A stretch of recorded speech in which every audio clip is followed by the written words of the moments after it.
Invitamos a sala al magistrado Rafael Ciprián Lora.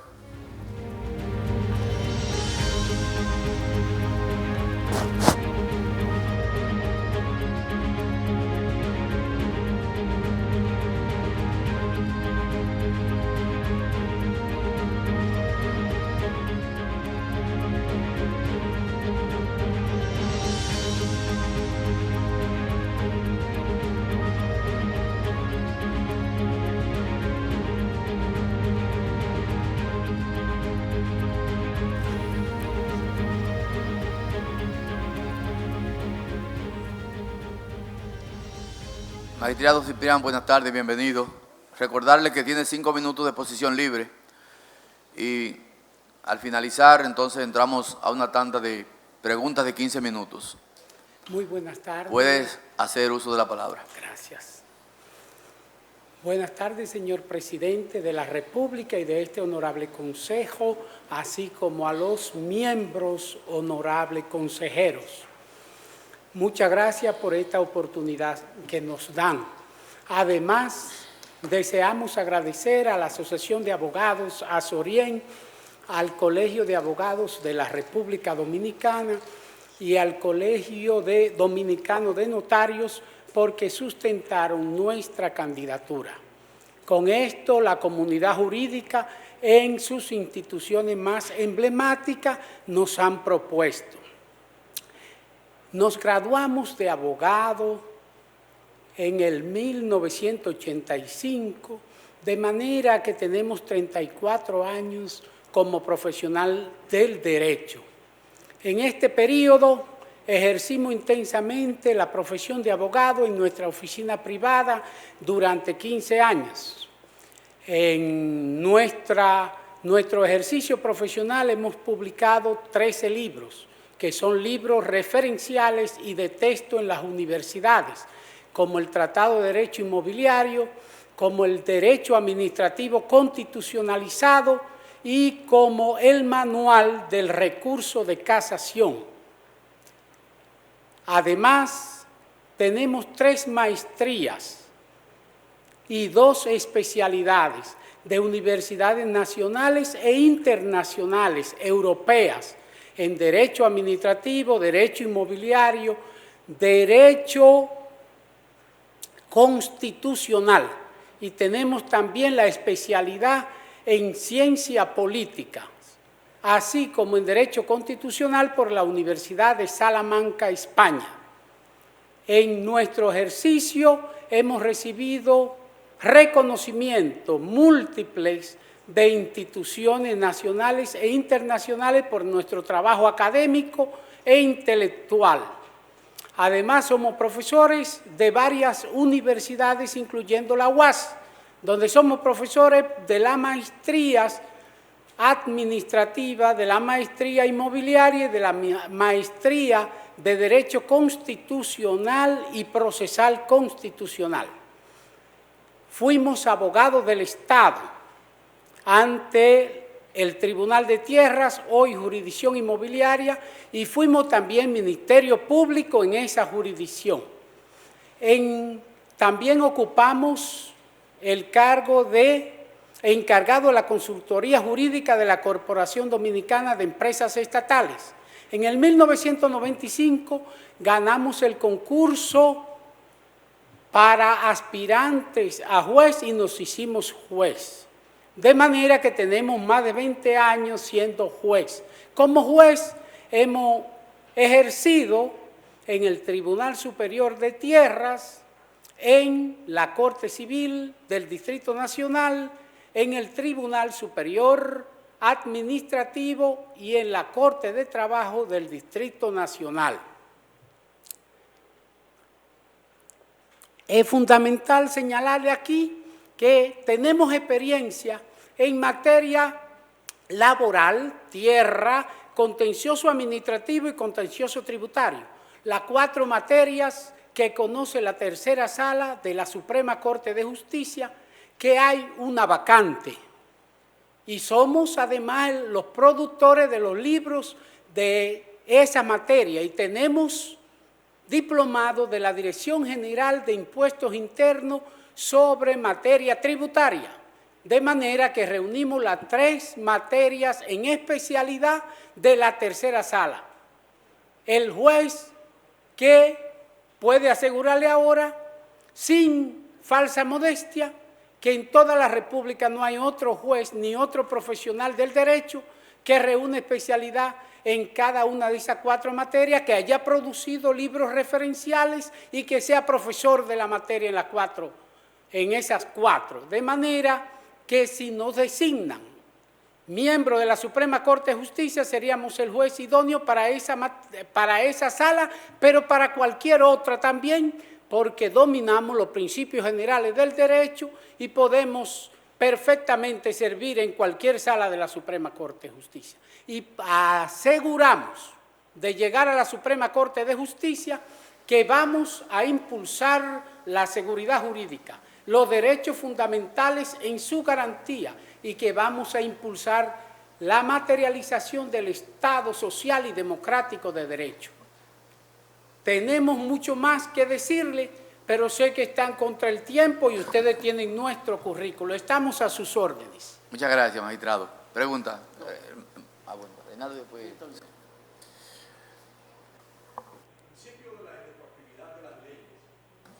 Es un principio que, per se, han contemplado las constituciones en nuestro país, según el cual una ley aprobada solo aplica para el porvenir. En materia laboral, ese principio no aplica. ¿Usted puede identificarme en qué caso no aplica ese principio?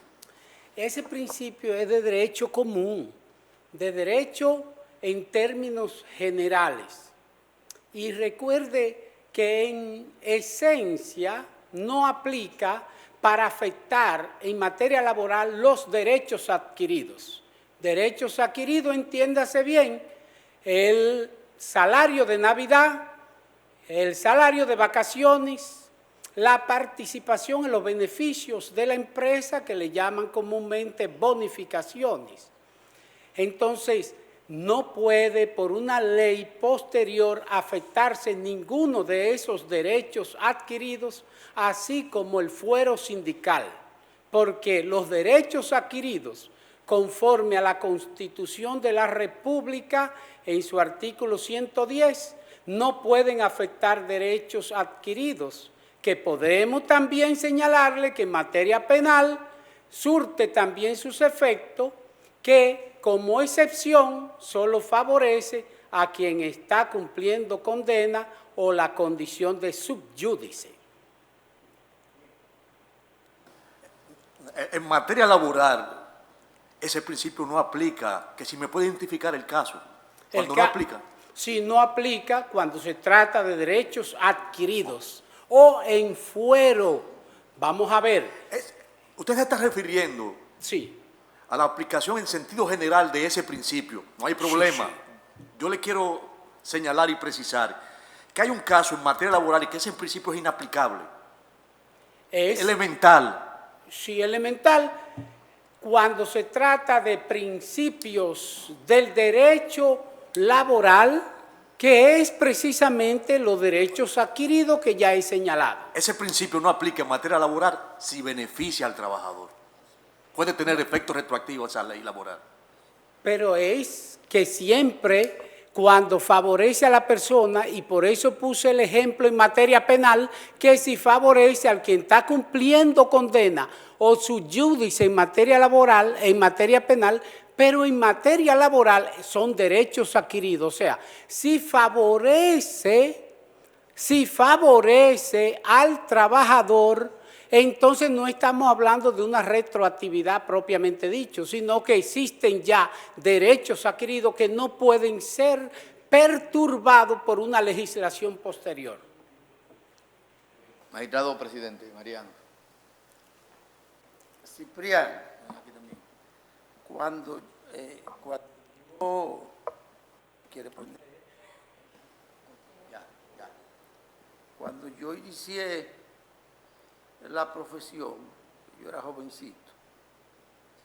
Yo recuerdo que en materia de recursos, se hablaba de recursos ordinarios o de derecho común, la oposición y el recurso de apelación. De recursos extraordinarios, la revisión civil y la tercería. Y se hablaba también de recurso especial de casación. Entonces, después vino toda una transformación. 1978, vino la ley 834, el 15 de julio de 78, vino la ley 845 del 15 de julio de 78 y en otra área de manera importante la 855 del 22 de julio del 78. ¿Qué ha ocurrido? Que hoy en día la oposición se convirtió en parecería ser que dejó de ser un recurso ordinario. Parecería ser. Porque es un recurso que se usa excepcionalmente. La casación ha recibido muchísimas modificaciones. Apareció otro recurso, le contradí, con la 834. ¿Te parece a ti, Ciprián, que en materia de recursos, el campo del derecho hoy día ha tenido una gran revolución? ¿Sí o no? Claro que sí. Y recordemos que los recursos siempre son un derecho del procesado, porque la oportunidad de que un órgano o instancia superior conozca del asunto que ya decidió un órgano inferior. De manera que los recursos son garantías constitucionales amparadas en el artículo 68 de la Constitución. No estoy diciendo que tengan la condición de constitucionalidad que sin reserva legal. Puede haber reserva legal que lo prohíbe en determinado momento, pero son garantías del debido proceso. Tiene que ver con el derecho de defensa y con la tutela judicial efectiva, conforme a el artículo 68 ya señalado de la Constitución, artículo 14 de la Convención Americana de los Derechos Humanos, artículo 8 del Pacto Internacional de los Derechos Civiles y artículo 10 de la Declaración Universal de los Derechos Humanos, que deben ser siempre respetados, salvo cuando el constituyente ha establecido reserva de ley. Sí, pero no me lo suba a un tribunal superior siempre, porque ocurre que la oposición la conoce en la misma jurisdicción. Pero es solamente, y la revisión también. Pero la oposición es solamente cuando hay defecto. Ah, claro. Sí, cuando hay defecto. Sí, pero que no me la refiera a un tribunal superior, porque en el caso de la revisión y en el caso de la oposición se quedan en el mismo nivel. Sí, pero en el mismo tribunal. Sí, pero que en su discurso usted estableció los recursos. Está bien. Como recursos, entonces es la única vía que se tiene legalmente para atacar la sentencia dada por un tribunal inferior que lo conoce el tribunal de alzada. Pero la oposición, para que se dé realmente, debe existir un defecto. Es fundamental. Pero es recurso, Cipriano. Sí, claro. Y la revisión también. Claro. No me le quite esa categoría. Sí, son recursos, pero siendo el mismo órgano que decidió. Pero la palabra recurso. Sí, no me la quite. Son recursos. Está bien. Bien. Estamos de acuerdo. Senador Paliza. Muy buenas tardes, magistrado Ciprián. ¿Usted ha sido sujeto a algún juicio disciplinario o amonestación pública o demás? Y si es así, por favor, que nos describa las razones por el cual fue invitado, llevado a un juicio disciplinario. Sí, fue porque yo escribí un artículo por un artículo, no fue por mi función de juez. En ese artículo yo sostuve que la extradición debía conocerlo el Pleno de la Suprema Corte de Justicia y no una sala, en este caso la sala penal, porque yo sostuve el criterio en ese artículo que determinar la extradición de un nacional dominicano es un asunto muy serio y trascendente, para que un nacional sea enviado a otro país a ser juzgado, y que eso debía conocerlo el Pleno de la Suprema Corte de Justicia, en ese entonces los 16 jueces y no 5 jueces. ¿Fundamentado en qué? En el que el Código Procesal Penal dice que la extradición la conocerá la Suprema Corte de Justicia. Y cuando se habla de la Suprema Corte de Justicia, se habla del Pleno de la Suprema Corte de Justicia, no de una sala. Una sala, en este caso, la sala penal, serían 5 jueces. Mi posición fue esa. Tengo para decirle que esa misma posición la sostuvo el magistrado expresidente de la Suprema Corte de Justicia, Subero Isa. Pero también la sostuvo Salvador Jorge Blanco, también la sostuvo Porfirio Rojas Nina.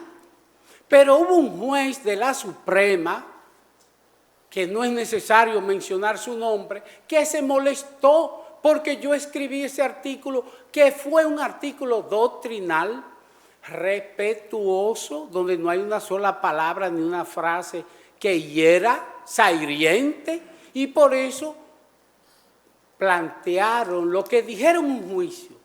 Y es importante señalar que nunca se me citó. Yo comparecí. Es importante señalar que quien presuntamente se ofendió por mi artículo fue la Suprema Corte de Justicia, por un artículo doctrinal publicado en el periódico El Nacional, que es mi columna. Y además, más de 10 jueces de la Suprema Corte de Justicia me dijeron: Ciprián, perdónanos, sabemos que tú no has hecho nada malo, lo que pasa es que no queremos que analicen nuestra sentencia. Eso me lo plantearon 10 jueces de la Suprema. Pero más aún, el magistrado Jorge A. Subero Isa no formó parte, se retiró, se inhibió.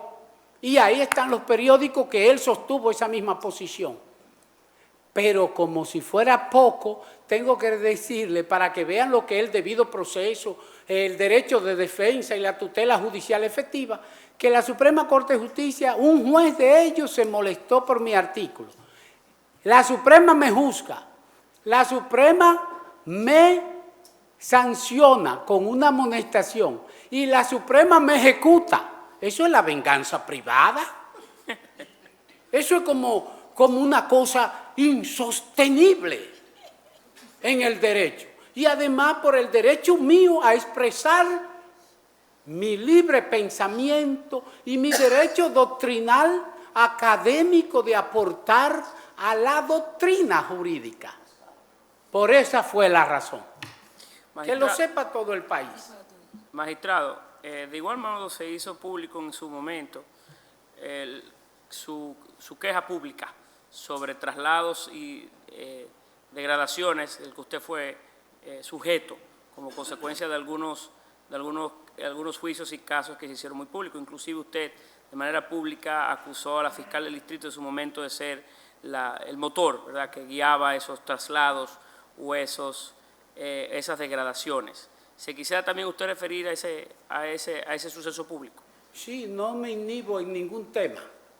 Es importante señalarle que el Ministerio Público, en la persona de Jenny Berenice, hizo un comentario. Incluso yo le pedí a ella que aclarara si yo estaba involucrado en algo y dijo que no. El director de carrera también la visitó, investigaron por una designación que hizo el presidente de la Suprema Corte de Justicia y ella aclaró: no, el magistrado Ciprián no tiene nada que ver con eso. Además, mi queja con los traslados se produjo, y recuerden que el primer traslado fue del Tribunal Superior de Tierras, donde yo era primer sustituto de presidente de esa corte, no por designación de la Suprema, sino por antigüedad en el servicio, que ya entonces aspiraba a ser presidente por sucesión y antigüedad. Entonces me trasladan a la Corte Civil como miembro puro y simple. Ahí me quedé callado. Conversé con el presidente y guardé silencio, no dije nada.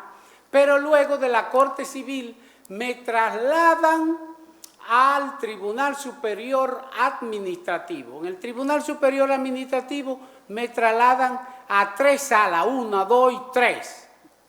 Y incluso me asignan presidente de la sala liquidadora, donde había más de 4.000 expedientes pendientes de fallo, para que yo fuera el juez sin rostro que fallara en los casos.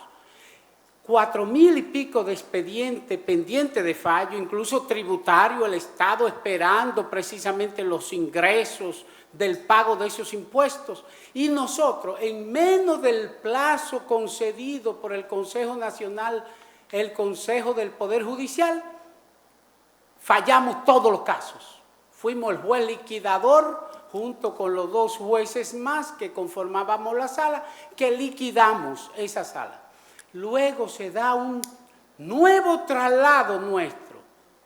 Es importante que se conozca esto y nos trasladan a la Corte de Trabajo del Distrito Nacional. Entonces nosotros protestamos. Y dirán, ¿por qué no protestó Ciprián antes si se le trasladó 6 veces en pocos meses? ¿Por qué no protestó antes? Porque ahora había un señalamiento de cuestionamiento al tribunal. Y trasladarme en esa coyuntura era vincularme y atentar contra mi buena fama, atentar contra mi buen nombre y atentar contra mi dignidad. Y yo sostengo la misma posición de Juan Bosch, que a mí se me puede matar, pero no se me puede desconsiderar, porque yo he vivido de cara al sol en base a principios, a valores, y me la he jugado en este país. Por los valores, los principios, por el Estado social y democrático de derecho y además por los derechos fundamentales de las personas. Chequé todas mis sentencias y chequé todo mi accionar de juez y verá que nunca yo he estado vinculado a ningún escándalo que cuestione mi dignidad. Entonces, en ese momento, en esa coyuntura, yo tenía que hacer la diferencia. Se trasladaron otros jueces y se quedaron callados, pero yo aclaré para que no se me vinculara en eso y quedó claro que yo no tenía ninguna vinculación. Muy bien, muchas gracias. Gracias. El tiempo terminó, José, hace rato. Sí, déjalo ahí. Sí.